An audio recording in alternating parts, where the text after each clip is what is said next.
إن الحمد لله نحمده ونستعينه ونستغفره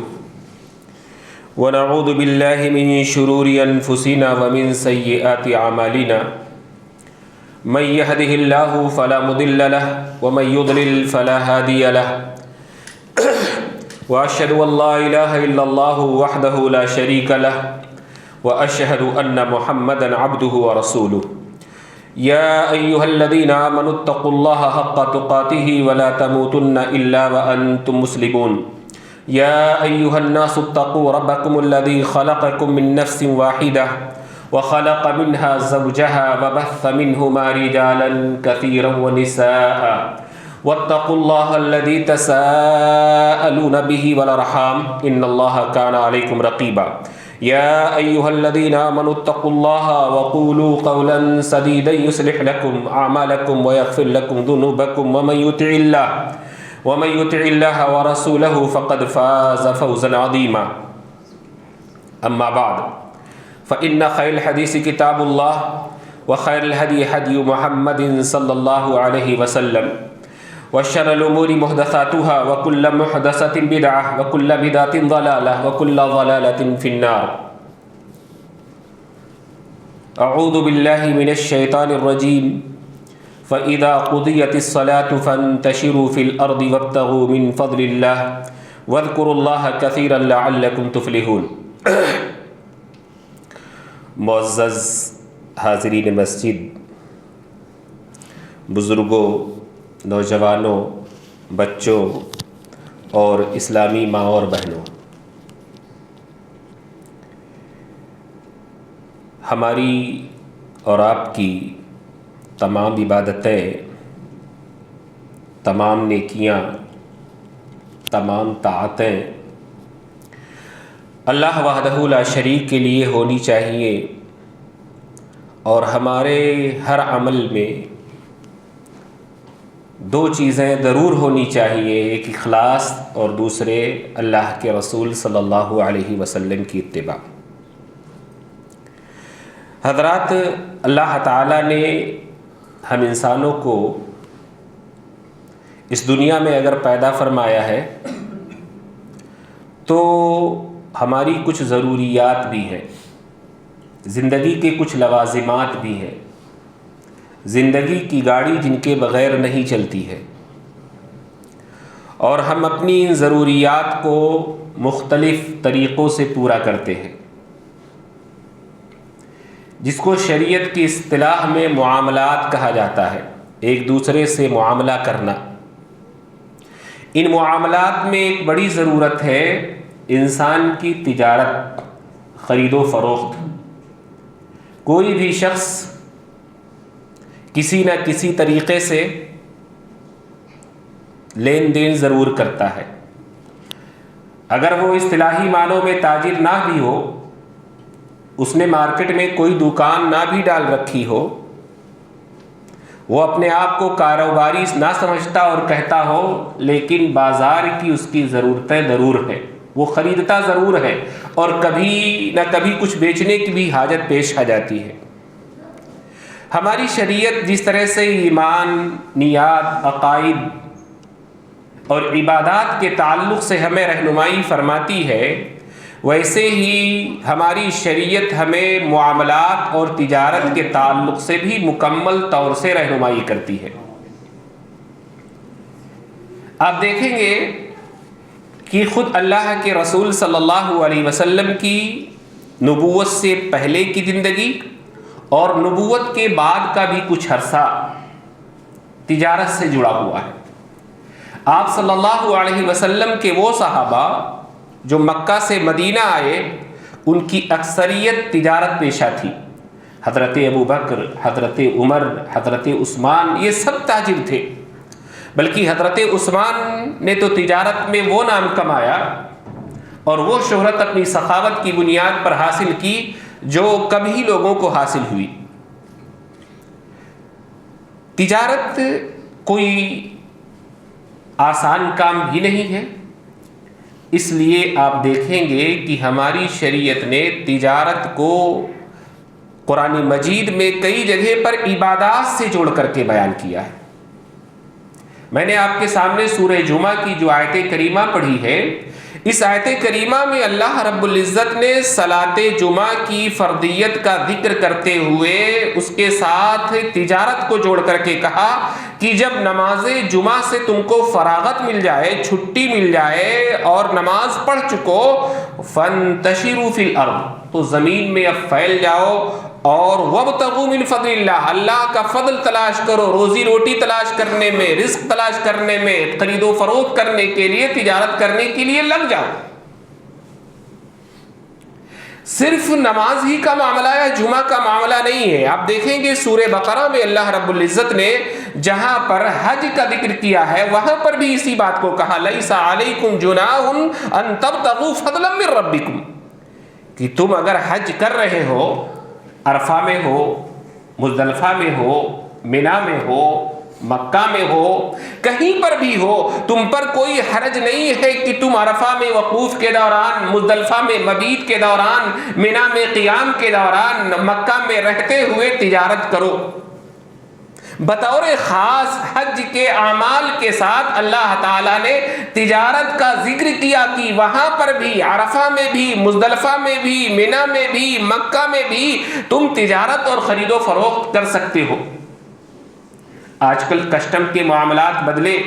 اس معنی میں تجارت نہیں ہوتی ہے کہ جیسے پہلے لوگ اپنے گھر سے جب حج کے لیے نکلتے تھے تو اپنے علاقے کے جو سامان مکہ میں بیچے جا سکتے تھے وہ لے کر کے نکلتے تھے اور بیچ کر کے وہاں سے وہاں کا سامان لے کر کے اپنے علاقے میں آتے تھے، لیکن اب بھی جانے والے خرید و فروخت کرتے ہی، جانے والے خرید و فروخت کرتے، یہاں سے نہ لے جائیں لیکن وہاں سے خرید کر کے اکثر لوگ لاتے ہی ہے۔ اسی طرح سے آپ دیکھیں گے کہ سورہ مزمل میں اللہ رب العزت نے تجارت کو نماز تہجد سے جوڑ کر کے ذکر کیا ہے۔ سورہ مزمل کی شروعات میں اللہ رب العزت نے یہ حکم دیا کہ قم اللیل الا قلیلا نصفہ وانقص منہ، کہ رات کو قیام کرو، آدھی رات، اس سے کچھ کم یا اس سے زیادہ۔ رات کا یہ قیام لوگوں پر بڑا بھاری، رات کا اندازہ کرنا مشکل، دن بھر کی دوڑ دھوپ کے بعد آدھی رات، کبھی کبھی پوری رات کا اندازہ نہیں ہو سکتا۔ اللہ تعالیٰ نے آخری رکوع میں، جو آخری آیت ایک رکوع کی ہے، اس میں اللہ تعالیٰ نے نماز تہجد میں آسانی کی، اور آسانی کی جو وجوہات ذکر کی اس میں کہا وآخرون یضربون فی الارض یبتغون من فضل اللہ۔ اس کی وجہ یہ ہے کہ تم میں سے کچھ لوگ دن میں تجارت کے لیے، خرید و فروخت کے لیے بازاروں میں نکلتے ہیں، اس لیے اللہ تعالیٰ نے تم پر آسانی کی کہ دن بھر تم بازاروں میں تجارت میں لگے رہو، پھر رات کو آدھی رات، 2/3 رات، 1/3 رات تمہارے لیے قیام کرنا اور تہجد کا پڑھنا دشوار ہوتا ہے، اس لیے اللہ تعالیٰ نے تم پر آسانی کی۔ فَقْرَؤُوا مَا تَيَسَّرَ، جتنا آسانی سے پڑھ سکتے ہو اتنا آپ تہجد کی نماز پڑھ لیا کرو۔ اللہ تعالیٰ نے قرآن مجید میں ان مقامات پر یا دوسرے مقامات پر آپ دیکھیں گے سورہ قریش میں بھی اللہ رب العزت نے اسی کی طرف اشارہ کیا، کہا لِإِيلَافِ قُرَيْشٍ إِيلَافِهِمْ رِحْلَةَ الشِّتَاءِ وَالصَّيْفِ فَلْيَعْبُدُوا رَبَّ هَذَا الْبَيْتِ الَّذِي أَطْعَمَهُم مِّن جُوعٍ وَآمَنَهُم مِّن خَوْفٍ، کہ اے قریش مکہ، تم اپنے تجارتی قافلے لے کر کے گرمیوں کے موسم میں شام کی طرف جاتے ہو، سردیوں کے موسم میں یمن کی طرف جاتے ہو، اپنے ان تجارتی اسفار سے تم بہت کثیر مال کماتے ہو۔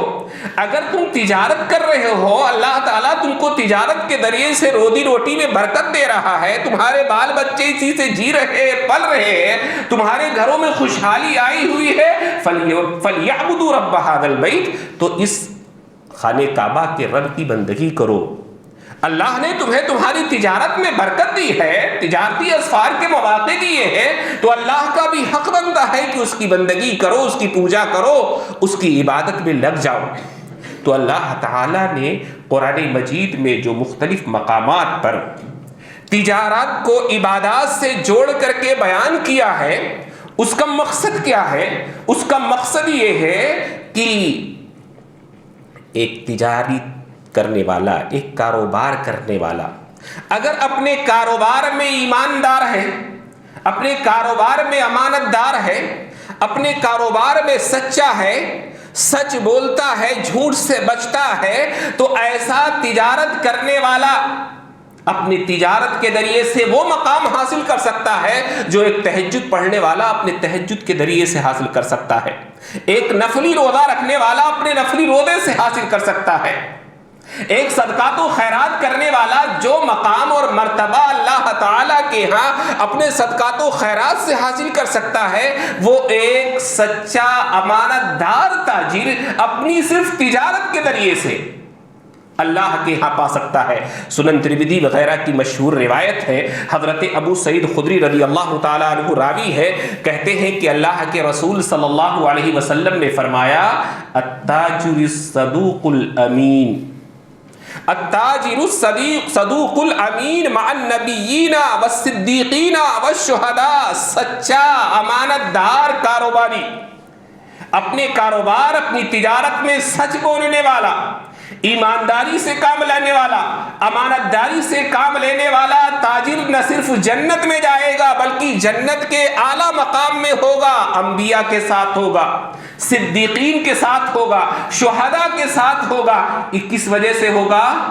جب وہ سچا ہوگا، امانت دار ہوگا، ایماندار ہوگا، دھوکے اور فراڈ نہیں کرتا ہوگا، لوگوں کو الو نہیں بناتا ہوگا، اسلامی اصول و ضوابط کی پاسداری کرتے ہوئے اگر ایک تجارت کرنے والا صرف تجارت اسلامی نظریے سے کر لے جاتا ہے تو اس کا مقام اللہ تعالیٰ اتنا اونچا رکھتا ہے۔ لیکن یاد رکھیں، فضیلت تبھی زیادہ ہوتی ہے جب اس کام میں دشواریاں زیادہ ہوتی ہیں۔ تاجر کا سچ بولنا، تاجر کا امانت دار ہونا، تاجر کا ایماندار ہونا، جب ساری مارکیٹ میں جھوٹ کا کاروبار چل رہا ہو، ایک تجارت کرنے والا اگر سچ بولتا ہے تو واقعتاً وہ جہاد کر رہا ہے۔ سارے کاروبار، ساری مارکیٹ اگر بے ایمانی پر تلی ہوئی ہے، اگر کوئی کاروباری، کوئی تجارت کرنے والا ایمانداری سے تجارت کر رہا ہے تو یہ بہت بڑا جہاد کر رہا ہے۔ سچوں کے درمیان سچ بولنا آسان ہے،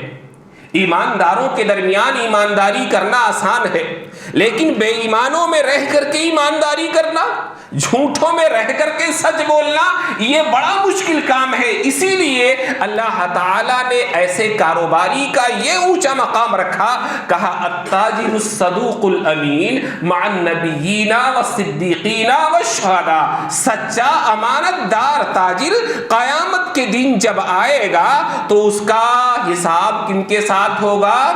نبیوں کے ساتھ ہوگا، صدیقین کے ساتھ ہوگا، شہداء کے ساتھ ہوگا۔ معزز سامعین، یہ جو مقام ملا ہے،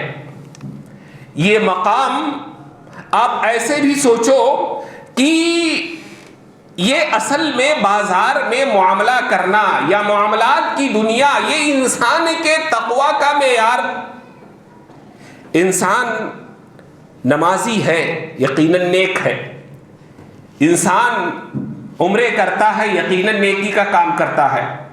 انسان صدقات و خیرات کرتا ہے، یقیناً نیکی کا کام کرتا ہے، لیکن جب معاملات میں بھی سچا ہو، مارکیٹ میں بھی اس کی شہرت اچھی ہو، مارکیٹ میں اس سے معاملہ کرنے والے لوگ اگر اس کو سچا کہتے ہیں، اس کو ایماندار کہتے ہیں، اس کو امانت دار سمجھتے ہیں، تو یقیناً یہ اس کا تقویٰ ہے، وہ متقی ہے، اس کے متقی ہونے میں کوئی شک نہیں ہے کہ صرف اس کا معاملہ اللہ کے ساتھ ہی نہیں بلکہ اللہ کے بندوں کے ساتھ بھی ایماندارانہ معاملہ ہے۔ تو ایک طرح سے انسان کے تقویٰ کی جانچ، انسان کے پرہیزگار اور متقی ہونے کی پرکھ معاملات میں آ کر کے ہوتی ہے۔ بازار میں آ کر کے کسی کے بارے میں پوچھو، اگر اس کی شہرت بازار میں اچھی ہے، اس سے معاملہ کرنے والے لوگ اس کو سچا اور امانت دار سمجھتے ہیں، یقیناً ایسا شخص متقی ہوگا۔ اسی طرح سے انسان کے اخلاق، انسان کے کیریکٹر اور انسان کے کردار کا بھی پتہ اس کے مارکیٹ سے چلے گا۔ اس کے معاملات سے چلے گا. انسان معاملے میں کیسا ہے، لوگوں سے لین دین کرنے میں کیسا ہے، خرید و فروخت کرنے میں کیسا ہے، اپنے گراہکوں سے یا جن سے اس کے معاملات ہوتے ہیں پیش آنے میں کیسا ہے، یہ اس کے اخلاق کا پتہ چلتا ہے. اللہ کے رسول صلی اللہ علیہ وسلم نے اپنی ایک حدیث میں، جس کو امام بخاری نے کتاب البیوع میں ذکر کیا ہے، حضرت جابر بن عبداللہ رضی اللہ تعالیٰ عنہ راوی ہے، کہتے ہیں کہ اللہ کے رسول صلی اللہ علیہ وسلم نے فرمایا رحم اللہ رجلا سمحا اذا باع واذا اشترى واذا اقتضى. اللہ تعالی ایسے کشادہ دل، فراخ دل، نرم دل، کشادہ دست انسان پر رحم فرمائے جو شخص جب خریدے تو نرمی سے کام لے، فراخ دلی سے کام لے، جب بیچے تو بھی نرمی اور فراخ دلی سے کام لے، جب اپنا مطالبہ کرے، تقاضا کرے تو بھی نرمی اور فراخ دلی سے کام لے. خریدے تو کیسے وہ نرمی کرے گا؟ ہم آپ سب بازار جاتے ہیں، مارکیٹ کرتے ہیں. بازار میں اگر ہم نے دیکھا ایک بوڑھا تھوڑی سی سبزی لیے ہوئے بیٹھا ہوا ہے، 80-85 سال کی عمر ہے،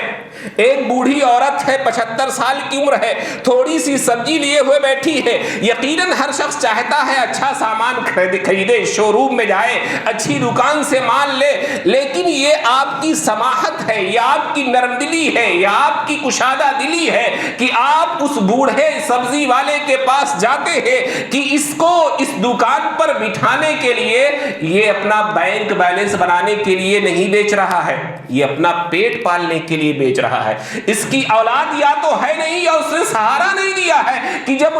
آرام کرنے کی عمر تھی، گھر میں رہنے کی عمر تھی، اس کو بازار دیکھنا پڑ رہا ہے. وہ صبح سے شام تک مارکیٹ کے دھکے کھاتا ہے. وہ بوڑھی عورت یہاں آئی ہے. اب آپ کی اور ہماری فراخ دلی ہے، کشادہ دلی ہے، نرم دلی ہے کہ ایسے لوگوں سے جا کر خرید لے تو ایسے لوگوں پر اللہ کی رحمت نازل ہوتی ہے. اور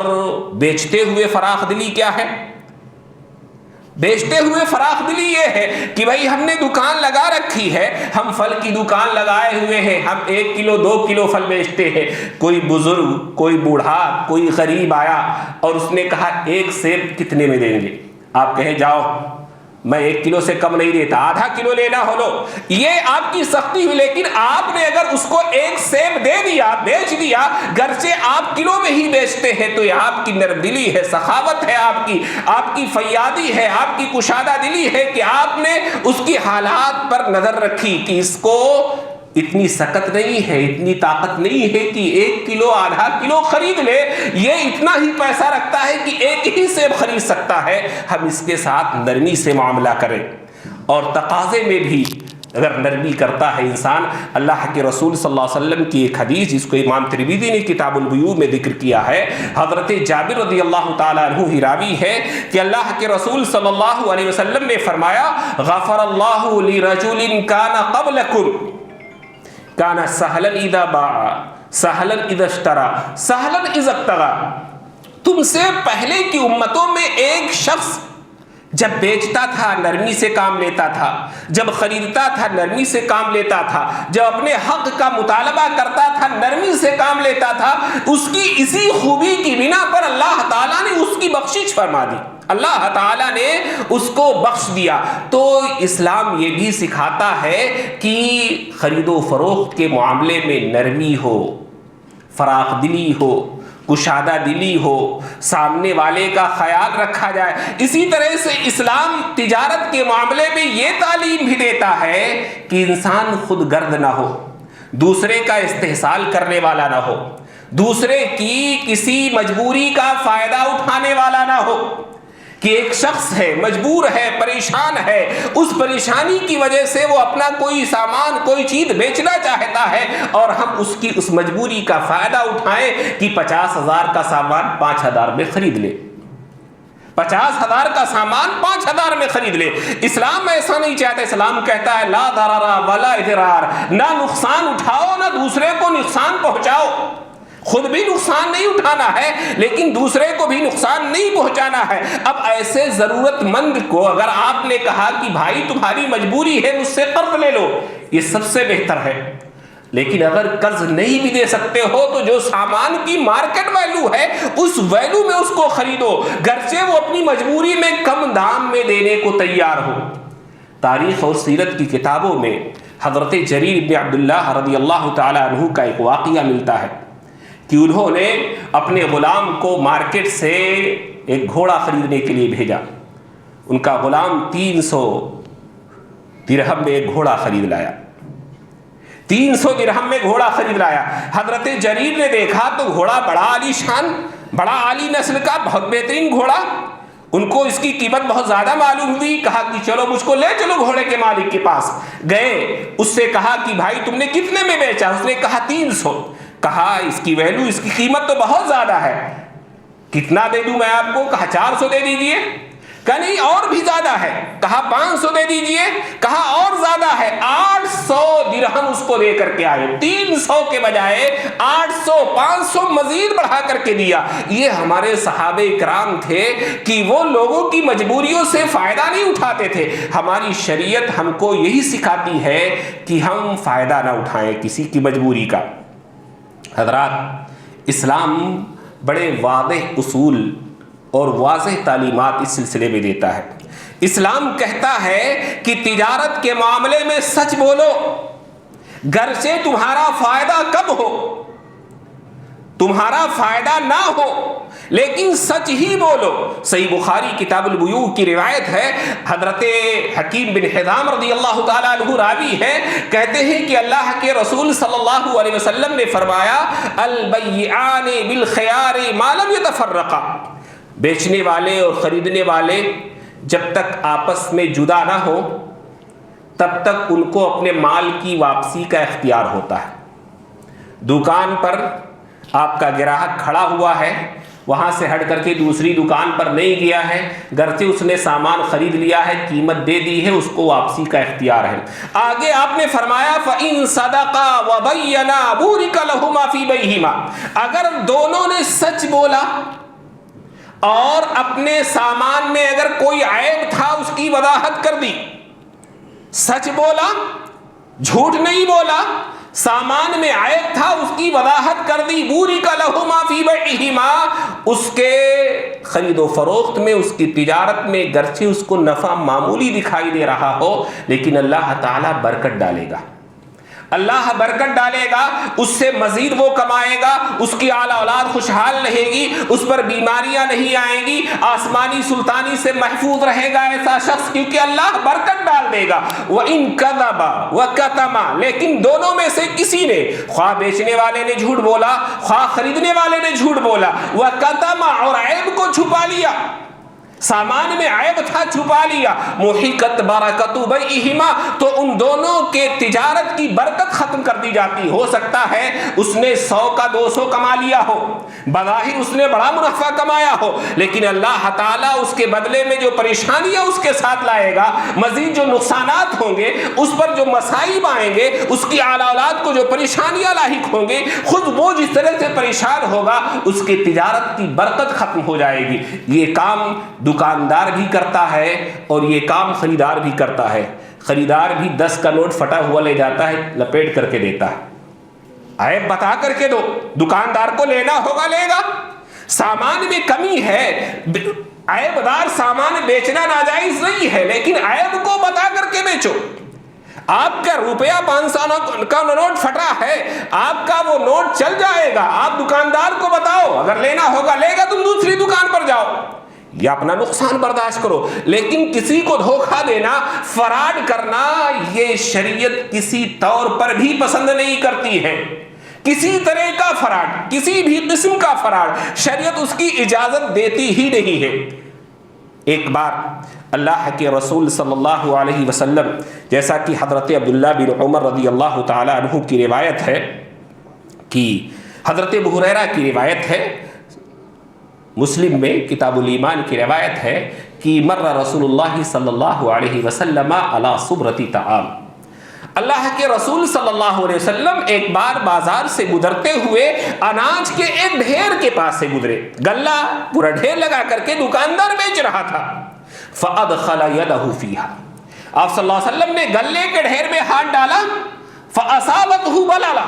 آپ نے جب ہاتھ نکالا تو ہاتھ میں تری محسوس ہوئی، نمی محسوس ہوئی کہ غلہ اندر سے بھیگا ہوا ہے۔ آپ نے پوچھا مَا هَذَا يَا صَاحِبَ الطَّعَامِ، اے غلے والے یہ کیا معاملہ ہے؟ یہ اندر سے بھیگا ہوا نم غلہ، اوپر سے سوکھا ہوا غلہ، یہ معاملہ کیا ہے؟ اللہ کے رسول صلی اللہ علیہ وسلم کو شخص نے جواب دیا کہ اصابتہ السماء یا رسول اللہ، اے اللہ کے رسول صلی اللہ علیہ وسلم، شبنم کی نمی یا بارش کی فوہار سے یہ بھیگ گیا، شبنم کی نمی سے، اوس کی نمی سے، یا بارش کی فوہار سے یہ بھیگ گیا ہے۔ اللہ کے رسول نے کہا ٹھیک ہے، بارش سے بھیگا، شبنم سے بھیگا، افلا جعلتہ فوق الطعام، اگر بھیگا ہی سامان بیچنا تھا اس کو گلے کے اوپر رکھتے۔ دکاندار کو گلے کے اوپر عیبدار سامان کو سامنے رکھنا چاہیے، جس کو پسند ہو لے اور جس کو ناپسند ہو نہ لے۔ افلا جعلتہ فوق الطعام کی یراہ الناس، تاکہ لوگ دیکھ کر لیں۔ عیبدار سامان ہے، بھیگا ہوا غلہ ہے، ٹھیک ہے تم بیچو، کوئی مسئلہ نہیں ہے، لیکن اس بھیگے ہوئے اور عیبدار سامان کو تم لوگوں کے سامنے رکھو، لوگ دیکھ کر کے عیب سمجھ کر کے لے، کتنا بھیگا ہوا ہے، کتنا فرق آئے گا۔ پھر آپ نے کہا من غش فلیس منی، ایسا شخص نمازی تو ہو سکتا ہے، ایسا شخص حاجی تو ہو سکتا ہے،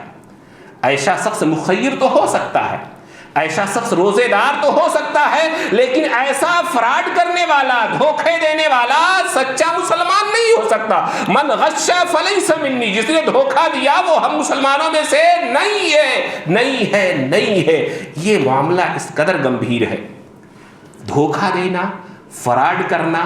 عیب کو چھپانا، خامیوں کو نہ بتانا، جھوٹ بولنا، یہ سارے تجارت کو خراب کر کے یہ چیزیں رکھ دیتی ہیں۔ اس طرح سے انسان کو کبھی نہیں کرنا چاہیے۔ اسی طرح سے ایک اور چیز جس کی طرف شریعت ہماری دھیان دیتی ہے وہ یہ کہ فرد کے فائدے کے لیے مارکیٹ یا سماج کے فائدے کو نقصان نہیں پہنچایا جا سکتا۔ ایک دکاندار کے فائدے کے لیے، ایک شخص کے فائدے کے لیے پورے معاشرے کو نقصان پہنچانا، پوری مارکیٹ کو نقصان پہنچانا یہ قطعاً درست نہیں۔ مثال کے طور پر میں غلے کا ایک کاروباری ہوں، مارکیٹ میں غلہ میں سپلائی کرتا ہوں، اتفاق سے چاول کی کمی ہو گئی، کہیں پر چاول نہیں ہے، میرے پاس ذخیرہ کیا ہوا، اسٹور کیا ہوا ہے۔ جب مارکیٹ میں چاول نہ رہے، عوام کو چاول کی ضرورت ہو، ایسی صورت میں چاول کو اسٹور کر کے کہ کل اس کا دام اور بڑھے گا، پرسوں اس کا دام اور بڑھے گا، ہفتے بھر میں اور بڑھ جائے گا، جتنی کمی ہوگی اتنا زیادہ منافع ملے گا، ایسا کروں تو شریعت مجھ کو اس کی اجازت نہیں دیتی۔ اللہ کے رسول نے فرمایا من احتکر فہو خاطی، جس نے احتکار کیا، ذخیرہ اندوزی کی، بلیک مارکیٹنگ کی، وہ گنہگار ہے، سزاوار ہے، خطا کار ہے، ایسا کرنا درست نہیں ہے۔ ہاں دوسروں کے پاس غلہ موجود ہے، میں غلہ رکھوں، ذخیرہ کرنا، اسٹور کرنا منع نہیں ہے، لیکن جب وہ چیز دوسروں میں کسی کے پاس نہ ہو، عوام کو، پبلک کو اس کی ضرورت ہو، میں اپنے فائدے کے لیے کہ ہفتے میں اس کا دام ڈبل ہو جائے گا، مہینے میں اس کا دام 4 گنا ہو جائے گا، لوگوں سے ان کی ضرورت کا سامان روک لوں، شریعت مجھ کو اس کی اجازت قطعی نہیں دیتی ہے، قطعی نہیں دیتی ہے۔ ایسی ہی چیزوں میں جن سے شریعت منع کرتی ہے، بلکہ وہ بھی فراڈ کی ایک قسم ہے، وہ ہے ناپ تول بے کمی کرنا، ڈنڈی مارنا، کم دینا، اس کے لیے ہلاکت کی وعید آئی ہے۔ اللہ تعالیٰ نے فرمایا وَيْلٌ لِّلْمُطَفِّفِينَ الَّذِينَ إِذَا اكْتَالُوا عَلَى النَّاسِ يَسْتَوْفُونَ وَإِذَا كَالُوهُمْ أَوْ وَزَنُوهُمْ يُخْسِرُونَ أَلَا يَظُنُّ أُولَٰئِكَ أَنَّهُم مَّبْعُوثُونَ لِيَوْمٍ عَظِيمٍ۔ ویل ہے، ہلاکت ہے، تباہی ہے، بربادی ہے ناپ تول میں کمی کرنے والوں کے لیے، جو خود لیتے ہیں تو پورا لیتے ہیں، دوسرے کو ناپ کر یا تول کر کے دیتے ہیں تو کم کر کے دیتے ہیں۔ کیا ان لوگوں کو اس بات کا یقین نہیں ہے کہ ان کو مرنے کے بعد اللہ کی بارگاہ میں پیش ہونا ہے، اس کے حضور کھڑے ہو کر کے حساب و کتاب دینا ہے، اپنے اعمال کی جواب دہی کرنی ہے؟ یہ متفف تخفیف سے بڑا، تخفیف کہتے ہیں بہت معمولی،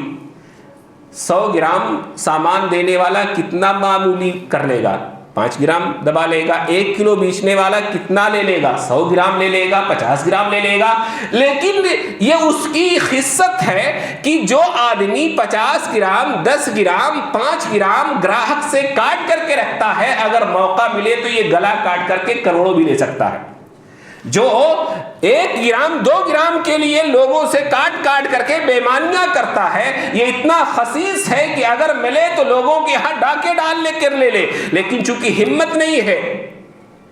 ہمت کی کمی ہے, اس لیے تھوڑا تھوڑا لے رہا ہے, سب سے تھوڑا تھوڑا سب کو ٹھگ رہا ہے. تو شریعت نے ایسے لوگوں کے لیے وعید بیان کی ہے. اللہ کے رسول صلی اللہ علیہ وسلم کی ایک حدیث جس کو امام ابن ماجہ نے ذکر کیا ہے, راوی حدیث حضرت عبداللہ بن عمر رضی اللہ تعالی عنہما ہے, بیان فرماتے ہیں کہ اللہ کے رسول صلی اللہ علیہ وسلم ایک دن ہمارے پاس آئے اور کہا, یا معشر التجار, یا معشر قریش, اے قریش والو, 5 اذا ابتلیتم بہن واعوذ باللہ ان تدرکوہن, 5 معاملات ایسے ہیں, 5 چیزیں ایسی ہیں جب تم ان میں گرفتار ہو گئے تو اللہ تعالیٰ کی سزا کے حقدار بن جاؤ گے, اور میں پناہ مانگتا ہوں اس بات سے کہ کبھی تم لوگ اس میں گرفتار ہو. 5 چیزیں ایسی ہیں کہ ان میں جب تم گرفتار ہو گئے تو اللہ کی سزا کے تم حقدار ہو جاؤ گے. وَأَعُوذُ بِاللَّهِ أَن تُدْرِكُوهُنَّ, اور میں اللہ کی پناہ مانگتا ہوں کہ تم اس میں گرفتار ہو. ان میں سے ایک چیز اللہ کے رسول صلی اللہ علیہ وسلم نے جو بیان فرمائی وہی کہا, لَمْ تَظْهُرِ الْفَاحِشَةُ فِي قَوْمٍ قَطُّ حَتَّى يُعْلِنُوا بِهَا إِلَّا فَشَا فِيهِمُ الطَّاعُونُ وَالْأَوْجَاعُ الَّتِي لَمْ تَكُنْ مَضَتْ فِي أَسْلَافِهِمْ الَّذِينَ مَضَوْا وَلَمْ يَنْقُصُوا الْمِكْيَالَ وَالْمِيزَانَ إِلَّا أُخِذُوا بِالسِّنِينَ وَشِدَّةِ الْمَؤُونَةِ وَجَوْرِ السُّلْطَانِ. کہا کہ جس بھی قوم میں فحاشی, بے حیائی, عریانی, بدکاری پھیلتی ہے, اس قوم میں, اس علاقے میں, اس سماج میں ایسی ایسی بیماریاں پھیلتی ہیں جو ان کے باپ دادا نے کبھی سنی اور دیکھی نہیں ہوتی ہیں. ہمارے باپ دادا کو کیا پتا تھا کہ کورونا کیا ہوتا ہے, ایڈز کیا ہوتا ہے, کبھی نہیں سنا ہوگا. ہم اب اس کو عام دیکھ رہے ہیں. تو کہا جب بے حیائی پھیلتی ہے تو اللہ کی جو سزائیں آتی ہے اس میں سے ایک سزا یہ ہے کہ ایسی ایسی بیماریاں پھیلتی ہیں جو ان کے اسلاف میں باپ دادا میں نہیں ہوئی ہوتی ہیں. اور کہا جب کوئی قوم ناپ تول میں کمی کرتی ہے, اخذوا بالسنین وشدت المؤونتی وجور السلطان, ایسی سماج کو, ایسے لوگوں کو اللہ تعالیٰ کبھی قحط سالی میں گرفتار کرتا ہے, کبھی معیشت کی تنگی آتی ہے, اور کبھی بادشاہوں اور حکمرانوں کے ظلم کا شکار بناتا ہے. دیکھو ہم لوگ کیسے بادشاہوں کے ظلم کے, اپنے حکمرانوں کے ظلم کا کس قدر شکار ہیں اور کس قدر اس نے ہم کو پریشان کر کے رکھا ہوا ہے. تو یہ مارکیٹ میں جب اس طرح سے آپ دیکھیں, چاہے وہ سبزی بیچنے والا ہو, چاہے وہ پھل بیچنے والا ہو, چاہے وہ کرانہ والا ہو, ہر کوئی ڈنڈی مار رہا ہے. کوئی سیٹنگ کر کے بیٹھا ہے ترازو میں, کوئی کانٹے بنا کر کے بیٹھا ہے, کوئی نیا طریقہ نکال رہا ہے. یہ ایک طرح سے وبائے عام ہے. اسی طرح سے اللہ کی سزا بھی عام ہے, اللہ کی گرفت بھی سب پر ہے, اور اللہ تعالیٰ نے سب کو اس میں گرفتار کر رکھا ہے. اسی طرح سے جس طرح کی تجارتوں سے شریعت روکتی ہے, اس میں سے ہر وہ تجارت ہے جس میں کسی طرح کا سود شامل ہو. کسی بھی تجارت میں کسی بھی طرح کا اگر سود شامل ہے, وہ تجارت ہمارے لیے حرام ہے اور ناجائز ہے, اور اس کی حرمت سب کو معلوم ہے کہ لعن رسول اللہ صلی اللہ علیہ وسلم آکل الربا وموکلہ وکاتبہ وشاہدیہ, کہ اللہ تعالیٰ نے سود لینے والے, سود دینے والے, سود لکھنے والے, سود میں گواہی دینے والے سب کے اوپر لعنت فرمائی ہے اللہ کے رسول نے, اور کہا ہم سوا, گناہ میں سب برابر ہے, گناہ میں سب برابر ہے. ایک حدیث میں اللہ کے رسول صلی اللہ علیہ وسلم نے فرمایا کہ سود کے کئی درجے ہیں, ایک میں 70, کسی میں 72 درجے ہیں, مراتب ہیں. ان میں سب سے کمتر درجے کا جو گناہ ہے وہ یہ ہے کہ انسان اپنی ماں کے ساتھ بدکاری کرے. ایک حدیث میں کہا گیا کہ انسان 36 مرتبہ بدکاری کرے, وہ اس کے برابر ہے کہ انسان سود لے. کتنا عام ہوتا جا رہا ہے سود. سود کا کاروبار ہر تاجر دیکھو حکومت سے, بینکوں سے لون لے کر کے بیٹھا ہوا ہے. ٹھیک ہے, اگر آپ لون نہیں لوگے, آپ کا کاروبار کروڑوں میں نہیں تو لاکھوں میں تو چلے گا, زندگی تو چلے گی آپ کی. یہ کیا ضرورت ہے کہ آپ اپنے کاروبار لاکھوں میں کر رہے ہیں تو کروڑوں میں کرنے کے لیے آپ سود اور حرام کے کاروبار کی شروعات کریں؟ یہ بہت بڑا المیہ ہے، اس کو بھی انسان کو کبھی نہیں کرنا چاہیے کہ وہ سود کا کاروبار کرے۔ اسی طرح سے اللہ تعالیٰ نے کثرت سے قسم کھانے سے بھی سود میں منع فرمایا۔ بکثرت قسم کھا کر کے سامان بیچنا، اس سے منع فرمایا۔ اللہ کے رسول صلی اللہ علیہ وسلم نے اپنی ایک حدیث میں فرمایا اربعۃ یبغضھم اللہ عز وجل، جن 4 قسم کے لوگوں سے اللہ نفرت کرتا ہے اور آخرت میں بھی نفرت کرے گا، ان میں سے اللہ کے رسول صلی اللہ علیہ وسلم نے فرمایا البیاع الحلاف، بہت قسمیں کھا کر کے تجارت کرنے والا، کاروبار کرنے والا۔ اللہ ایسے شخص سے بھی نفرت کرے گا۔ ان میں جو بقیہ لوگ ہیں وہ الفقیر المختال، متکبر، بھیک مانگنے والا، فقیر بھی ہے، مانگ بھی رہا ہے اور تکبر بھی بھرا ہوا، والشیخ الزانی، بوڑھا بدکار آدمی، بوڑھاپے میں جو بدکاری کرے، والامام الجائر، اور ظالم حکمراں، ظالم حکمراں کے ساتھ، بوڑھے زناکار کے ساتھ ایسے شخص کو شمار کیا گیا ہے جو بہت زیادہ قسمیں کھا کر کے تجارت کرے۔ ایک دوسری حدیث میں اللہ کے رسول نے فرمایا ایاکم وکثرۃ الحلف فی البیع فانہ ینفق ثم یمحق، کثرت سے تجارت کاروبار کرتے ہوئے قسمیں کھانے سے بچو۔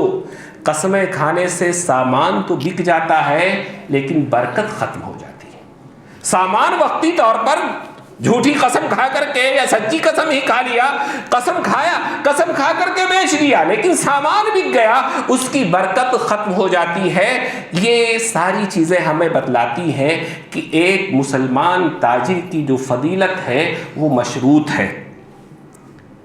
مسلمان تاجر کا جو اونچا مقام ہے وہ مشروط ہے۔ جب وہ اسلامی اصول و ضوابط کی پابندی کرے گا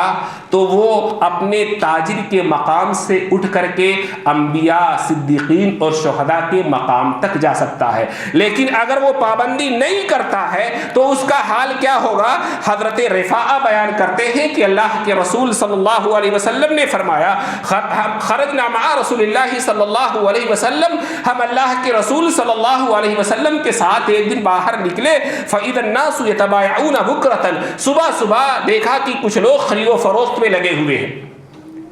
صبح صبح اللہ کے رسول نے صبح خرید و فروخت کی ترغیب دلائی ہے، اور صبح میں برکت ہے، کوئی بھی کام صبح کرے گا برکت ہے۔ تو دیکھا صبح میں لوگ خرید و فروخت اور مارکیٹ میں لگے ہوئے ہیں، فناداہم یا معشر التجار، آپ نے ان کو پکار کر کے کہا اے تاجروں کی جماعت، اے تجارت کرنے والے لوگوں، فلما رفعوا ابصارهم ومدوا اعناقهم، جب لوگوں نے اپنی نگاہیں آپ کی طرف اٹھائیں، اپنی گردنیں آپ کی طرف اٹھا لیں، آپ کو دیکھنے لگے گردنیں اٹھا کر، تو آپ نے فرمایا ان التجار یبعثون یوم القیامۃ فجارا، تجارت کرنے والے، کاروبار کرنے والے لوگ قیامت کے دن فاجر و بدکار بنا کر اٹھائے جائیں گے۔ ایک طرف یہ مقام کہ قیامت کے دن ان کا حساب انبیاء، صدیقین اور شہداء کے ساتھ ہوگا، دوسری طرف یہ حالت کہ ان کو بدکار اور برہنگار کہا گیا قیامت کے دن، الا من اتقى الله وبر وصدق، سوائے ان تجارت کرنے والوں کے جنہوں نے اللہ کا تقوی اختیار کیا، وبرا، نیکی کی، معاملات میں لوگوں سے اچھا رہا، وصدقہ، اپنی تجارت میں سچ بولا۔ ایک دوسری حدیث میں ہے کہ جب اللہ کے رسول صلی اللہ علیہ وسلم نے کہا ان التجار هم الفجار، تجارت کرنے والے لوگ فاسق و فاجر اور بدکار ہوتے ہیں، تو صحابہ نے پوچھا اے اللہ کے رسول الیس قد احل اللہ البیع وحرم الربا، کیا اللہ تعالی نے تجارت کو حلال نہیں ٹھہرایا ہے، سود کو حرام نہیں ٹھہرایا ہے؟ اللہ کے رسول نے کہا کہ بلا، کیوں نہیں، وَلَكِنَّهُمْ يُحَدِّثُونَ فَيَكْذَبُونَ وَيَحْلِفُونَ فَيَعْثَمُونَ، لیکن یہ کاروباری، یہ بیوپاری، یہ تجارت کرنے والے لوگ جب گفتگو کرتے ہیں تو جھوٹ بولتے ہیں اور قسمیں کھاتے ہیں، اس لیے گنہگار ہوتے ہیں اور بدکار ہو جاتے ہیں۔ تو تجارت کرنے والوں کو اس سے بچنا چاہیے، جھوٹ نہ بولے، قسمیں نہ کھائیں، فراڈ نہ کرے، دھوکہ نہ دے، سچ بولے، ایمانداری سے کام لے تو ان کا مقام بڑا اونچا ہے۔ آخری بات کہہ کر کے میں اپنی بات ختم کروں گا کہ اسلامی اصول اور ضوابط جو شریعت نے تجارت کے بتلائے ہیں، ان پر حتی الامکان کوشش کرنی چاہیے۔ یہ ہماری آخرت کا معاملہ ہے۔ ہم اپنی تجارت دنیا چمکانے کے لیے فراڈ اور دھوکے کے طریقوں کو نہ اختیار کریں، اور اس کے باوجود اگر جانے انجانے میں کہیں بھول چوک ہو جاتی ہے، ہماری شریعت کیا کہتی ہے؟ سنن نسائی کی روایت ہے، قیس ابن ابی غردہ بیان کرتے ہیں، کہتے ہیں کنا نسمى السماسرہ، ہمیں زمانے جاہلیت میں سماسرہ کہا جاتا تھا، تجارت کرنے والے بیوپاریوں کو دلال کہا جاتا تھا۔ کہتے ہیں فَأَتَانَا رسول اللہ صلی اللہ علیہ وسلم وَنَحْنُ نَبِيُّ، اللہ کے رسول صلی اللہ علیہ وسلم ہمارے پاس آئے، اس وقت ہم لوگ خرید و فروخت میں لگے ہوئے تھے، فَسَمَّانَا بِاسْمٍ هُوَ خَيْرٌ مِّنْ اسْمِنَا، آپ نے ہمارا وہ نام رکھا جو ہمارے پہلے نام سے بہت بہتر تھا۔ آپ نے کہا یا معشر التجار، اے تجارت کرنے والے لوگوں، اے خرید و فروخت کرنے والے لوگوں، ان ھذا البیع یحضرہ الحلف والکذب فشوبوا بیعکم بصدقہ، یقیناً خرید و فروخت کرتے ہوئے، تجارت کرتے ہوئے جانے انجانے میں قسم منہ سے نکل جاتی ہے، جھوٹ نکل جاتا ہے، تو اس کی وجہ سے اس کا